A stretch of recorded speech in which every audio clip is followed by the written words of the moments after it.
ডাক্তাররাও শেষমেশ বলে দিয়েছিল এর কোনো চিকিৎসা নেই। কিন্তু একদিন এক বিজ্ঞানী তাকে এক আশ্চর্য রোবটের কথা জানালো। সে রোবট একেবারে মানুষের মতোই দেখতে, আর তাকে ছুলেও ছেলেটার কোনো অ্যালার্জি হবে না। ছেলেটা আইডিয়াটা ভীষণ পছন্দ করে ফেলে আর সে রোবটটা কেনার জন্য রাজি হয়ে যায়। কিন্তু যখন রোবটের ফাইনাল টেস্ট চলছিল তখন হঠাৎ এক লোক একটা সোডার বোতল ছুঁড়ে মারে। বোতল থেকে কয়েক ফোঁটা সোডা রোবটের সার্কিটে গিয়ে পড়ে এবং সেটিকে নষ্ট করে দেয়। ফলে পরের দিন রোবটটি আর ডেলিভারি দেওয়া হলো না। তখন বিজ্ঞানীর মাথায় নতুন আইডিয়া এলো। তিনি একটি মেয়েকে রোবটের মতো সাজিয়ে পাঠানোর পরিকল্পনা করলেন। মেয়েটিকে কিছু টাকা দিলে মেয়েটিও রাজি হয়ে যায়। পরের দিন মেয়েটিকে প্যাকেট করে ছেলেটির কাছে ডেলিভারি দেওয়া হলো। কিন্তু ছেলেটির সাথে দেখা হওয়ার পর থেকেই মেয়েটি চিৎকার করে উঠে। এই ছেলেটা টানা 10 বছর ধরে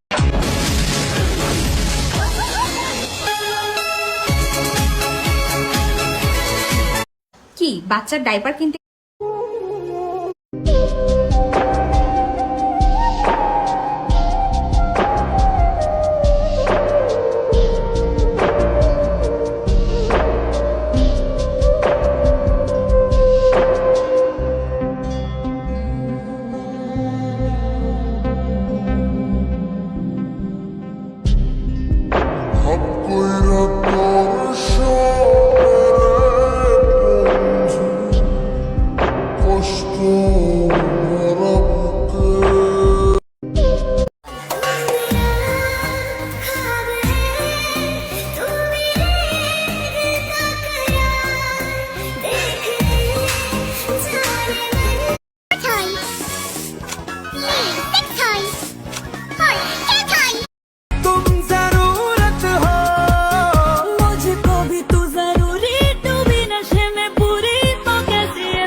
সেই দেশে এমন একটা গাড়ি চালায় 2.5 লাখ টাকা ইনকাম করা যায়, সেই দেশে সরকারি চাকরি কইরা বাল ফালাইবি?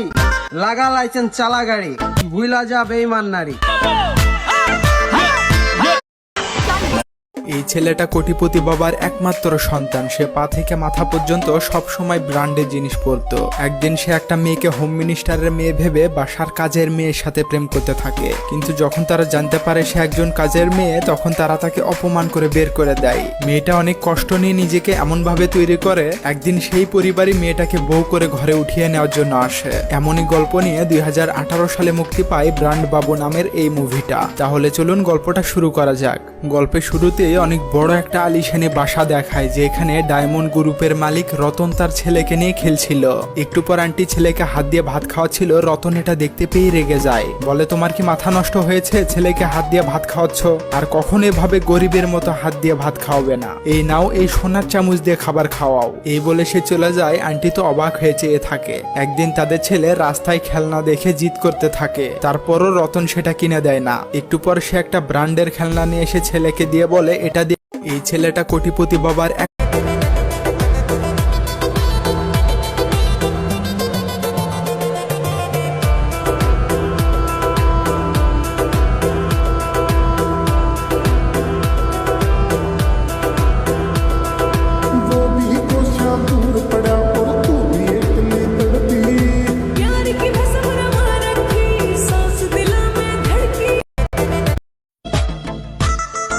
পেশাটা আমার ড্রাইভারি।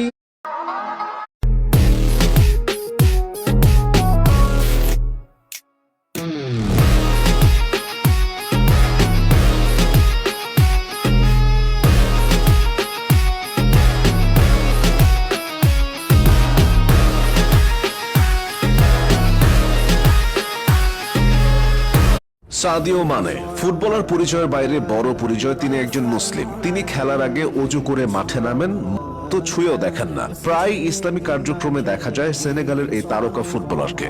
সাদিও মানে নামাজ পড়েন, রমজানে রোজা রেখে ফুটবলও খেলেন। অর্থের অভাব না থাকলেও তার জীবনটা খুব সাধারণ। সতীর্থরা পার্টি করলেও সেখানে থাকেন না মানে। 1992 সালে সেনেগালের প্রত্যন্ত গ্রামের এক দরিদ্র পরিবারে জন্ম মানের। মানের বাবা স্থানীয় একটি মসজিদের ইমাম ছিলেন, যিনি অর্থের অভাবে ছেলেকে স্কুলে পাঠাতে পারেননি। মানের ফুটবলার হওয়ার স্বপ্ন পূরণের জন্য গ্রামের সবাই চাঁদা তুলে সাহায্য করেছিল। দরিদ্র গ্রাম থেকে উঠে উঠে এসে মানে এখন খেলছেন লিভারপুল ও বায়ার্ন মিউনিখের মতো বড় বড় ক্লাবে। সাপ্তাহিক আয় কয়েক কোটি টাকা। এখন সুদূর জার্মানির ঐতিহ্যবাহী ও সমৃদ্ধ এক ক্লাবের হয়ে খেললেও নিজ দেশ ও গ্রামের মানুষের কথা ভোলেননি মানে। উদীয়মান এই ফুটবলার নিজের গ্রামকে শহরে বদলে দিয়েছেন। নিজ গ্রামের স্কুল নির্মাণে দান করেছেন 2.5 লাখ ইউরো। নিজের টাকায় তৈরি করেছেন হাসপাতাল, স্কুল, পোস্ট অফিস ও পেট্রোল স্টেশন। সেনেগালের রাজধানী ঢাকার থেকে 400 কিলোমিটার দূরে অবস্থিত এই গ্রামে এর আগে কোনো হাসপাতাল ছিল না। আশেপাশের প্রায় 34 গ্রামের মানুষ এই হাসপাতালে চিকিৎসা নিচ্ছেন। 2.80 কোটি টাকা খরচ করে বানিয়েছেন মাধ্যমিক স্কুল। এছাড়া সেনেগালে নিজ গ্রামে 4G ইন্টারনেট এনেছেন সাদিও মানে। তিনি মনে করেন 10টা ফারারি গাড়ি, 20টি দামি ঘড়ি ব্যবহার করে কিছুই হবে না। নিজে দামি গাড়ি চালানোর পরিবর্তে অগণিত শিক্ষার্থীর জন্য স্কুল বাসের ব্যবস্থা করে দিয়েছেন। দামি পোশাকে ওয়ার্ড্রব না সাজিয়ে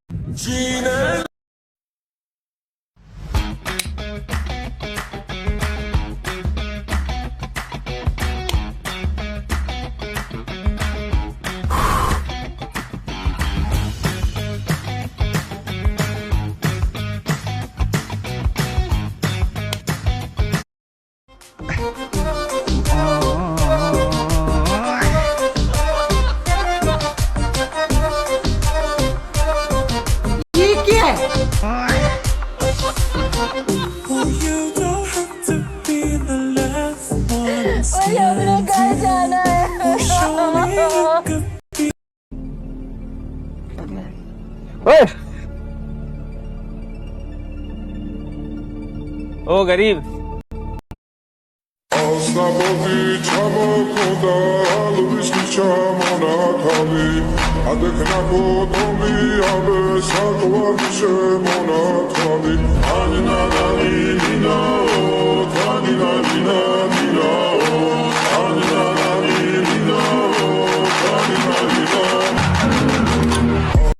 ঘর যদি হয় জান্নাতি পরিবেশে সাজানো, তাহলে I've been fucking hoes and popping pills, man, I feel it's like a rock star. I've been fucking hoes and popping pills, man, I feel it's like a rock star. All my brothers got that gas and they always be smoking like a rock star. Lakh lakh মানুষের ভিড়ের মধ্যে দাঁড়িয়ে দোষ ধরতে সবাই পারে, কিন্তু উল্টো দিকে দাঁড়িয়ে সত্যের জন্য লড়াই করতে সবাই পারে না। এই দুনিয়া এমন একটা জায়গা যেখানে 1 ইঞ্চির জায়গা কেউ ছেড়ে দেয় না। এখানে নিজের পায়ের তলা মাটি নিজেকেই শক্ত করতে হয়, নিজের স্বপ্ন নিজেকেই পূরণ করতে হয়। আর মনে রাখবেন, স্বপ্ন পূরণ লাখ লাখ। কার জনপ্রিয়তা বেশি, থালাপতি বিজয় নাকি নরেন্দ্র মোদীর, দেখা যাবে কমেন্টে।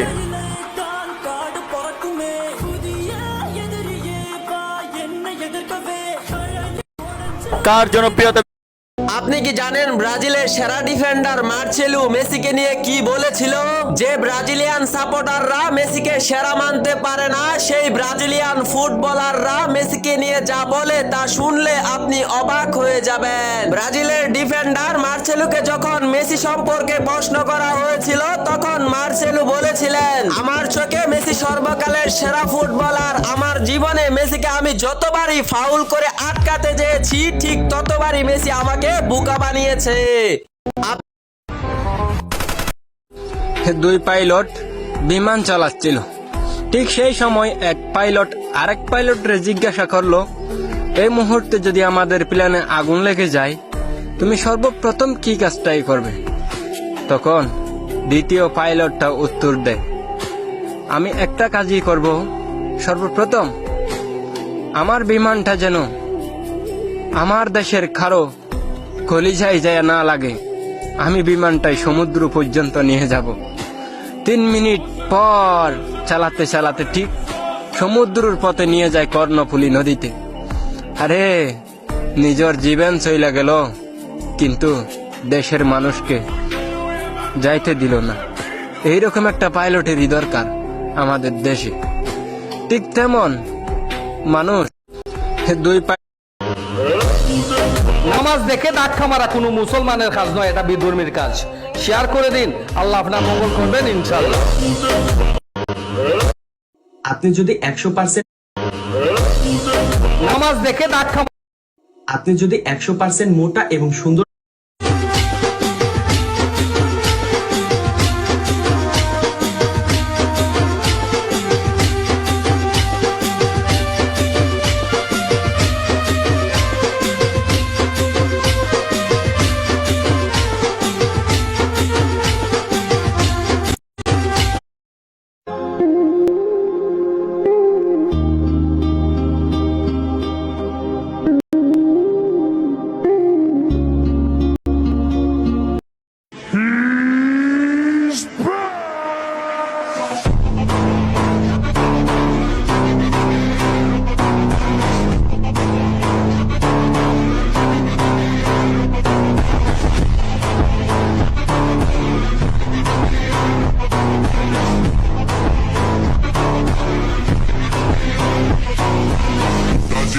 ela põe a segurando.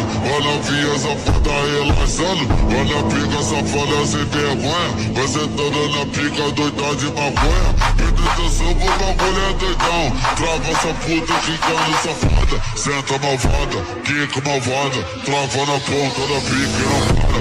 Senta malvada, quica malvada. Trava na ponta da pica e não para. Senta malvada, quica malvada. Trava na ponta da pica e não para. Vai sentando palhaço. Vai sentando palhaço.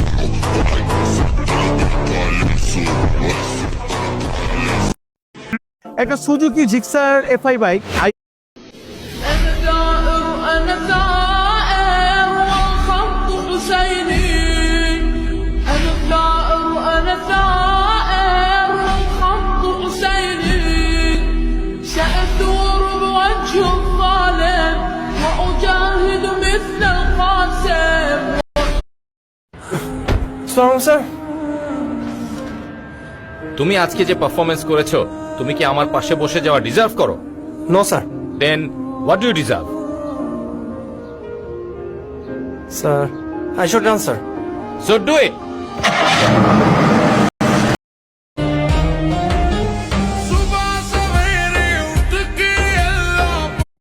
কোরআনের অর্থ পড়তে পড়তে এখন প্রশ্ন হচ্ছে, এত বিশাল পরিমাণ অস্ত্র দিয়ে বাংলাদেশ আসলে কি করতে চায়? তুরস্ক কি শুধুই বন্ধুত্বের খাতিরে বাংলাদেশকে সামরিকভাবে শক্তিশালী করছে, নাকি এর পেছনে আছে আরও বড় কোনো পরিকল্পনা?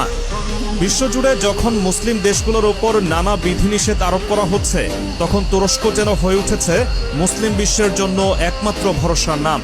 এরদোয়ানের নেতৃত্বে তুরস্ক মধ্যপ্রাচ্য, দক্ষিণ এশিয়া এবং আফ্রিকার অনেক মুসলিম দেশের সঙ্গে নতুন সামরিক জোট গঠনের দিকে এগোচ্ছে। এমনকি পশ্চিমা গণমাধ্যমগুলোতে একাধিক প্রতিবেদনে বলা হয়েছে যে তুরস্ক হয়তো আধুনিক খেলাফতের স্বপ্ন দেখছে। এই পরিকল্পনারই অংশ হিসেবে বাংলাদেশের সঙ্গে সম্পর্ক গভীর করছে তুরস্ক। এখন প্রশ্ন হচ্ছে, 2 मिनट में ये केस सॉल्व हो जाएगा। क्या कहा?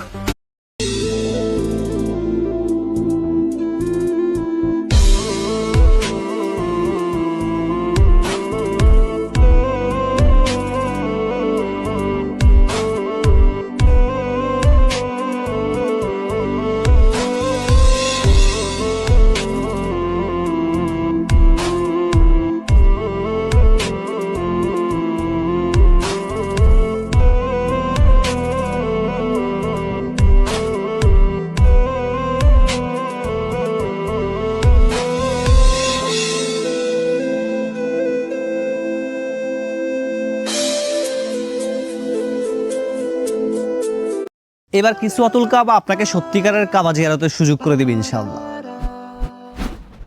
আমার হাতে এখন উত্তর কোরিয়ার প্রেসিডেন্ট কিম জং উন যখন দক্ষিণ কোরিয়া সফরে গিয়েছিলেন, তখন 12 জন বডিগার্ডকে তার দামি মার্সিডিজের সাথে সাথে দৌড়াতে দেখা গিয়েছিল। এই দৃশ্যটি অনেকটাই অদ্ভুত ও মজার, কারণ বেশিরভাগ দেশেই বডিগার্ডরা বাইকে অথবা কারে থাকে, কিন্তু কিমের ক্ষেত্রে সবটাই আলাদা। তার সুরক্ষার জন্য রয়েছে 15,000 বডিগার্ড।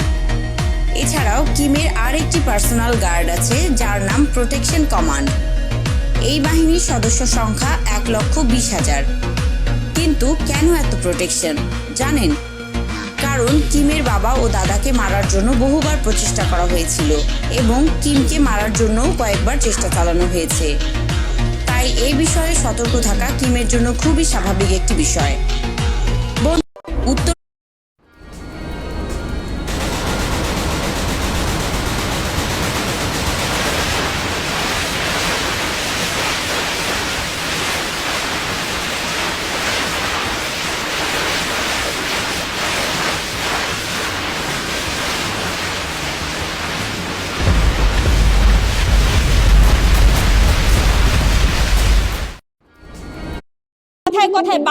দেশ সেখান থেকে বেরিয়ে আসে। এরা বলে শুধু তোমার